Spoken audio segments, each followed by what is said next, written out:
Kita mengawali pertemuan Jumat ini terdokumentasikan dalam kitab Sunan An-Nasa'i nomor hadis 2357.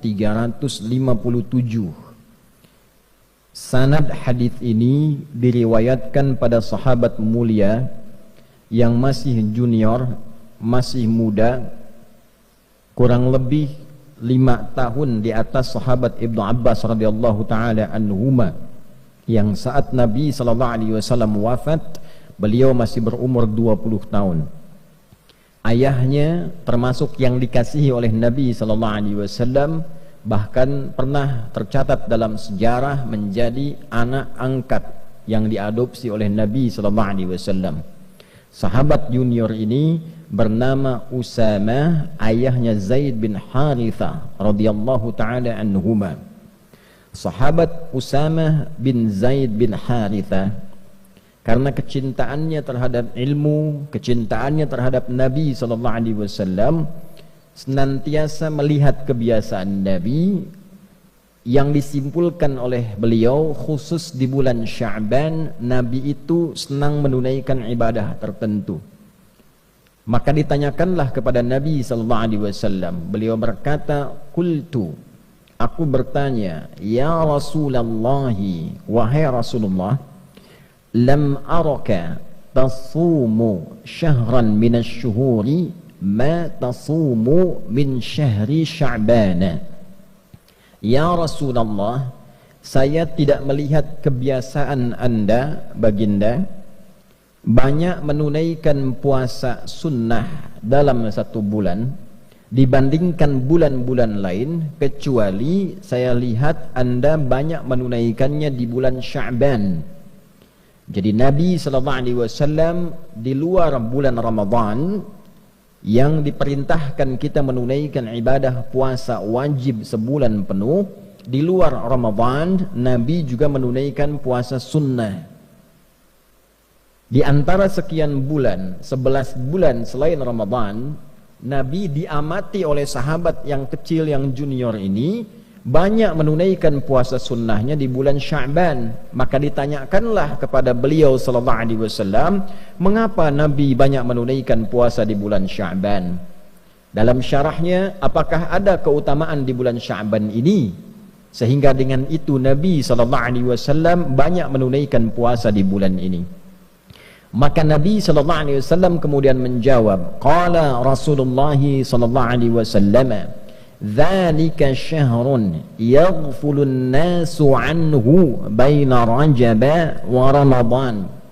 Duhai Usamah bin Zaid bin Harithah, bulan Sya'ban itu adalah bulan yang memiliki keutamaan, bulan yang istimewa, yang keistimewaan ini mulai banyak dilupakan oleh orang-orang. Terletak bulan ini antara Rajab dan Ramadan. Dalam syarah hadis ini diantaranya disebutkan, diantara makna Nabi menyebutkan Rajab dan Ramadan untuk memberikan kesan bahwa banyak orang Islam itu memberikan perhatian yang luas pada bulan Rajab, memperingati Isra dan Mi'raj, menggali lagi keutamaannya, belajar tentang keutamaan perjalanan Nabi SAW dari Isra kemudian Mi'raj, dituntaskan dengan hikmahnya. Kemudian setelah itu menyiapkan Ramadan sehingga lupa dengan keutamaan Sya'ban yang letaknya ada di tengah-tengah Rajab dan Ramadan. Orang-orang pada masa itu sudah mengetahui bulan Sya'ban itu letaknya antara Rajab dan Ramadan. Tapi Nabi menyebutkan posisi ini dan disebutkan Rajab dan Ramadannya, ingin memberikan kesan kepada umat Islam, umatnya Nabi Muhammad SAW, saking kita fokusnya peringatan di bulan Rajab, Isra dan Mi'raj, banyak pengajian, banyak sekali ceramah, kemudian menyiapkan Ramadan, lupa bahwa Sya'ban pun punya keistimewaan yang tidak ditemukan di bulan-bulan yang lainnya. Saking istimewanya Nabi banyak menunaikan puasa sunnah di bulan Sya'ban ini. Maka apa keistimewaannya Rasulullah? Wa huwa syahrun turfa'u fihi al-a'malu ila rabbil alamin wa uhibbu an yurfa'a 'amali wa ana shaimun. Di bulan Sya'ban itu adalah bulan istimewa, waktu saat amalan-amalan kita ditampakkan di hadapan Allah Subhanahu wa taala. Tentu Allah itu sebelum ditampakkan pun sudah mengetahui sifatnya maha. Sebelum dilakukan, sedang dilakukan, setelah dilakukan, Allah maha mengetahui seluruhnya. Tapi disebutkan kalimat-kalimat seperti ini, itu ada maknanya, ada syarahnya. Kalau kita mengaji di ilmu hadis, disebutkan kalimat-kalimat semacam ini untuk menunjukkan bahwa waktu itu begitu istimewa, keadaan itu begitu istimewa. Saking istimewanya, amal-amal kita itu disebutkan walaupun sudah diketahui.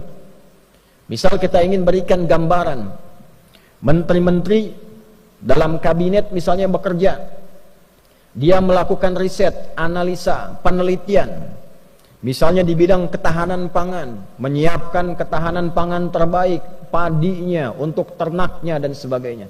Nah, presiden sudah melakukan riset terlebih dahulu. Sebelum menterinya bekerja, presiden menugaskan orang-orang tertentu, coba pelajari di lapangan bagaimana. Jangan sampai nanti menterinya presentasi ternyata tidak sesuai dengan data di lapangan. Maka ketika menterinya presentasi di hadapan presiden, kemudian disebutkanlah hasilnya sesuai, hasilnya bagus, yang luar biasa. Sebelum menterinya presentasi, disampaikanlah kemudian catatan-catatan menteri itu di hadapan presiden, misalnya oleh sekretaris kabinetnya, oleh menteri koordinatornya. Disebutkan, ini catatannya bagus, penelitiannya bagus, hasilnya bagus, datanya benar. Tentu ketika disebutkan prestasi-prestasi yang baik ini, bukankah perasaan menterinya nyaman? Bukankah menterinya akan senang? Bukankah menterinya akan bahagia? Kalau kita sekarang sedang bekerja dengan baik, berprestasi, kemudian nama kita disebut secara nasional, dipresentasikan, disebutkan di hadapan pejabat-pejabat, disebutkan di hadapan masyarakat-masyarakat, si fulan ini bagus, sholatnya bagus, sosialnya bagus, beramalnya bagus, semangatnya bagus, kenegaraannya bagus. Bukankah ketika diviralkan itu kita merasa bangga?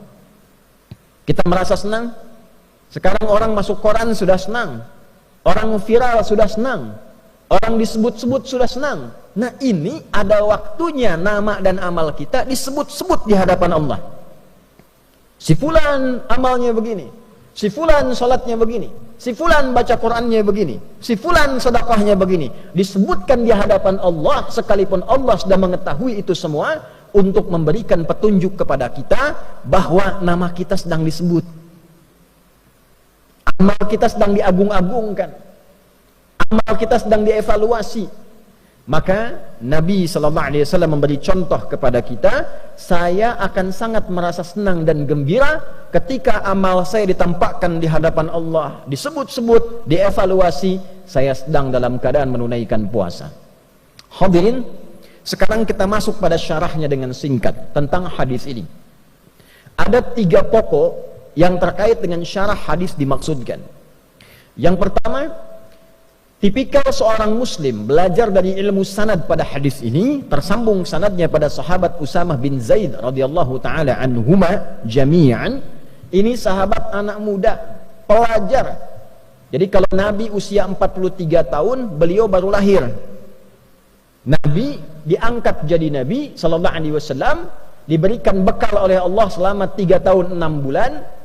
Bekal, belum berdakwah secara luas, ini anaknya baru lahir. Nabi berdakwah, tinggal di Mekah kurang lebih berdakwah. Setelah fase 3 tahun, 10 tahun, 10 tambah 3, 13 tahun. Berarti anak ini usianya baru 10 tahun. Tapi 10 tahun ini senang dengan ilmu, membersamai Nabi sallallahu alaihi wasallam, belajar kepada Nabi, belajar dengan benar, belajar Qur'annya, belajar salatnya. Yang hebat, anak ini sampai ingin tahu kebiasaan Nabi. Ini memberikan pesan kepada kita dalam ilmu sanad, kalau ada orang pintar, orang hebat, orang soleh, dekati dia, lihat kebiasaannya, lihat bagaimana ia beraktivitas, supaya minimal kita mendapatkan kesolehan dan kepintarannya. Lihat bagaimana cara dia belajar. Lihat bagaimana cara dia beribadah. Lihat bagaimana cara dia berinteraksi dalam kehidupan sosial. Dulu semua sahabat Nabi begitu. Yang ingin dapat percikan berkah ilmu dari Nabi, maka mereka akan melihat bagaimana Nabi belajar, dibimbing oleh Allah Subhanahu wa taala melalui malaikat Jibril. Itu ditiru kemudian. Ketika Nabi menyampaikan, langsung dipraktikkan. Maka hasilnya seperti sahabat Ali bin Abi Thalib radhiyallahu taala anhu, sahabat Abu Hurairah radhiyallahu taala anhu, Salman Al-Farisi radhiyallahu taala anhu, yang kecil-kecil seperti Abdullah bin Abbas radhiyallahu taala anhuma, Abdullah bin Umar radhiyallahu taala anhuma, Abdullah bin Amr bin Al-As radhiyallahu taala anhuma, termasuk sahabat Usama bin Zaid bin Harithah radhiyallahu taala anhuma, jami'an. Kalau belum dapat pintarnya, dapat solehnya. Rajin ke masjidnya, rajin bacaan Qur'annya. Kalau sudah soleh dulu, ilmu pasti datang. Karena syarat ilmu mudah diberikan oleh Allah adalah hadirnya kesolehan dalam diri kita, mantapnya hati kita menerima cahaya. Wattaqullah wa yu'allimukumullah. Tingkatkan takwamu kepada Allah, baru Allah tanamkan, ajarkan, pahamkan pengetahuan pada diri kita. Yarfa'illahu alladhina amanu minkum walladhina utul ilma darajat. Kalau ingin diberikan ilmu utul ilma, maka tambahkan imannya dulu. Rajin tahajudnya, rajin zikirnya, rajin salawatnya pada Nabi SAW, semangat dalam belajarnya, semangat dekati Allah. Kalau sudah dekat dengan Allah, diberikan apa yang kita inginkan, termasuk ilmu. Nah, inilah Usama bin Zaid bin Harithah radhiyallahu taala anhuma jami'an. Maka dalam ilmu sanad tidak cukup kita mendengarkan matan isi hadis. Lihat orang yang meriwayatkan hadisnya, siapa mereka? Ada yang di bidang militer, ada yang di bidang kamtibmas, ada yang di bidang niaga bisnis, ada yang di bidang pengetahuan, ada yang di bidang rumah tangga. Pelajari siapa mereka, bagaimana mereka mengambil ilmu dari Nabi sallallahu alaihi wasallam. Nah, sahabat ini karena melihat kebiasaan Nabi di bulan Sya'ban, artinya apa?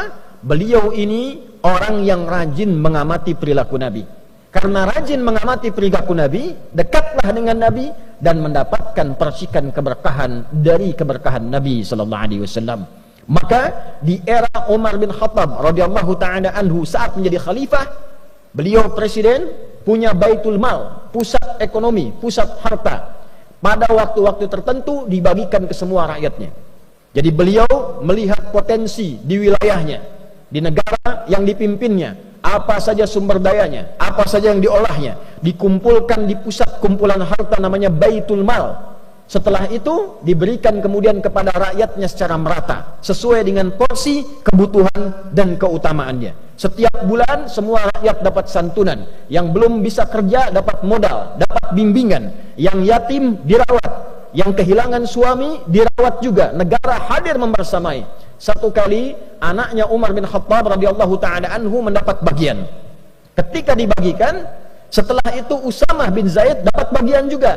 Ternyata bagiannya Usamah bin Zaid itu 2 kali lipat dari anaknya Umar bin Khattab, yaitu Abdullah bin Umar bin Khattab radhiyallahu taala anhuma. Anak presiden dapat bagian Baitul Mal, ya, karena presidennya juga tidak tampil dengan kekayaan, hidupnya sederhana. Walaupun orangnya jenius, pintar, hidupnya sederhana, rumahnya sederhana, anaknya pakai baju banyak tambalan dalam bajunya. Dapat santunan dari negara untuk menunjukkan negara hadir dengan porsi yang sama. Walaupun anak presiden, rakyat juga. Walaupun anak seorang pemimpin, sama dengan rakyat juga. Bajunya sama, tertawa bersama, duka bersama. Tapi ternyata ada anak lain yang bukan anak presiden, porsinya mendapatkan 2 kali lipat dari anak presiden. Ini menarik. Maka anaknya bertanya kepada bapaknya yang presiden, "Wahai ayahanda, kenapa Usama mendapatkan bagian lebih daripada saya 2 kali lipat?" Maka kata Umar bin Khattab radhiyallahu taala anhu, karena Usama bin Zaid itu lebih dekat hubungannya dengan Nabi, lebih dicintai oleh Nabi. Artinya apa? Nabi lebih mengetahui keadaan Usama dibandingkan dengan anaknya Umar. Porsi kebutuhannya, kehidupannya bagaimana, lebih dicintai oleh Nabi. Dan bapaknya Usama lebih dekat kepada Nabi dan lebih dicintai oleh Nabi dari bapakmu. Bayangkan Umar bin Khattab, seorang pemimpin, beliau jadi presiden di era itu, mengatakan pada anaknya, bapaknya Usama lebih dicintai dan dekat dengan Nabi, Usamahnya lebih dicintai dan dekat dengan Nabi dibandingkan dengan engkau dan dibandingkan dengan bapakmu. Artinya apa? Persahabatan begitu erat, persahabatan begitu mulia. Usama sudah tidak ada bapaknya, diperhatikan oleh Umar melebihi anaknya sendiri karena ia punya beban kehidupan di atas beban anaknya. Itulah ilmu sanad. Jadi intinya, kalau kita memperhatikan dengan baik, belajar dengan baik, ikut orang soleh dan pintar, maka kita akan dapatkan keberkahannya. Yang kedua, hadirin dengan cepat, di dalam hadis ini juga menyampaikan keutamaan bulan Sya'ban. Sekarang kita masih di tanggal 8, kurang lebih ada 2 pekan lebih, masih ada 12 atau bahkan 21 hari ke depan. 21 hari masih ada keutamaannya. Setiap harinya, nanti di pertengahan bahkan malamnya, seluruh amal kita di bulan ini dibentangkan oleh malaikat, dibacakan, ditampilkan, disampaikan di hadapan Allah Subhanahu wa taala.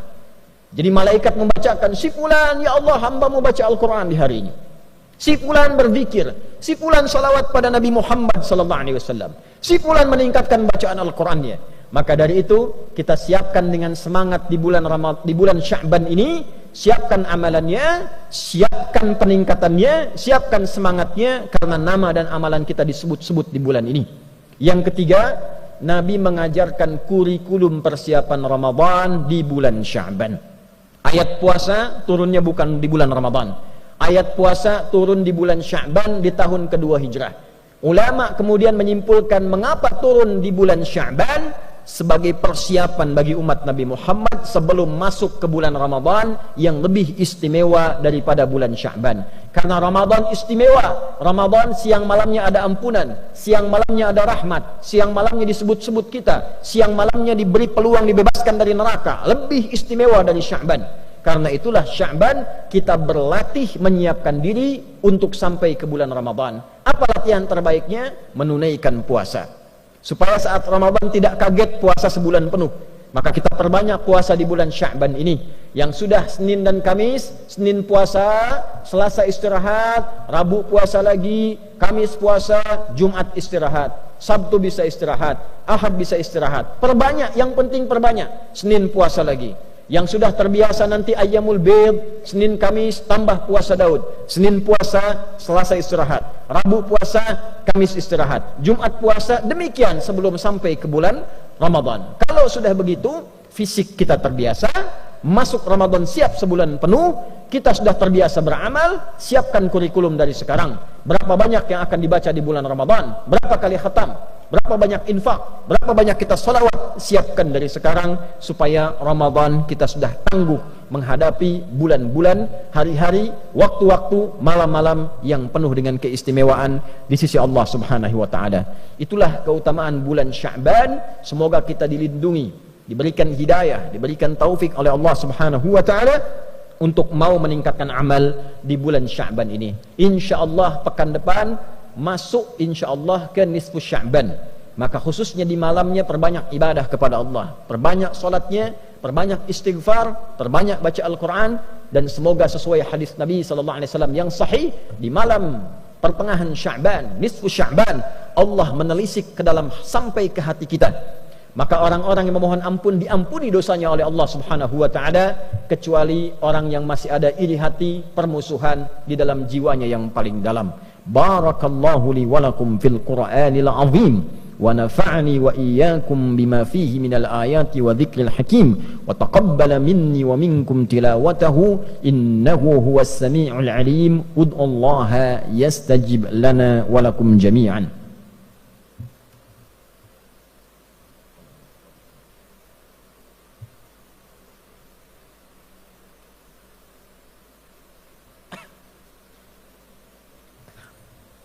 Alhamdulillah wassalatu wassalamu ala rasulillah nabiyyina wa sayyidina Muhammad ibn Abdillah wa ala alihi wa sahbihi wa man walah.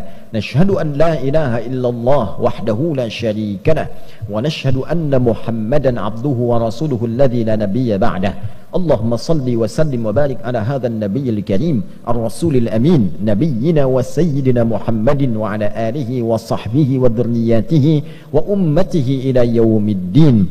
Fa ya ibadallah, qala ta'ala ya ayyuhalladzina amanu taqullaha haqqa tuqatih wa la tamutunna illa wa antum muslimun. Wa qala ta'ala innallaha wa malaikatahu yusalluna 'alan nabi ya ayyuhalladzina amanu sallu 'alaihi wa sallimu taslima. Allahumma salli wa sallim wa barik ala hadzal nabiyil karim ar-rasulil amin nabiyyina Muhammadin wa ala alihi wa sahbihi ajma'in. Rabbana la tada' lana fi maqamina hadza wa fi kulli maqamin dhanban illa ghafartah ولا هما إلا فرجته ولا دينا إلا قضيته ولا مريضا إلا شفيته ولا عاسرا إلا يسرته ولا حاجة من حوائج الدنيا والآخرة فيها لك رضا وفيها لنا الصلاح إلا قضيتها يا أرحم الراحمين. Ya Allah, jika ada pendosa di Jumat ini, ampuni dosanya. Jika ada yang sakit, mohon angkat dan sembuhkan penyakitnya. Jika ada yang mengalami kesulitan, mohon angkat dan hilangkan kesulitannya. Jika ada yang tengah gelisah, mohon tenangkan hatinya. Jika ada yang sampai Jumat ini diliputi utang piutang, limpahkan luasan rezeki kepadanya untuk melunasi utang-utangnya. Allahumma barik hadzal makan wa hadzal ma'had ma'had Mira ya arhamar rahimin tamamal mubarakah kama barakta kullal amakinil qadimah wal haliyah wal mutaqaddimah ya arhamar rahimin. Ya Allah, anugerahkan keberkahan kepada pesantren ini, pesantren Mira, dan seluruh tempat-tempat yang baik yang pernah Engkau berkahi di muka bumi ini. Allahumma hafadz biladana Indonesia waj'alha baldatan thayyibatan wa anta tardaha. Ya Allah, mohon negeri kami Indonesia dijaga ya Allah. Jagalah negeri kami ini, jadikan negeri kami negeri yang makmur, negeri yang baik yang Engkau ridai. Allahumma hafadz umara'aha wa ru'asa'aha waj'alhum ya Allah minal 'udala liyukhaffifu hisabahum yaumal qiyamah. Ya Allah, mohon jaga para pemimpin kami dari level atas sampai yang bawahnya. Sehatkan mereka, kuatkan mereka, bimbing mereka agar bersikap adil dan baik dalam menjalani kepemimpinan untuk meringankan hisab mereka di akhirat kelak. Allahumma hafadz ulama'ana waj'alhum mukhlashina lakad-din. Ya Allah, mohon jaga para ulama kami, ikhlaskan mereka dalam berdakwah, berikan kemampuan mencerahkan umat, jauhkan dari perpecahan ya arhamar rahimin.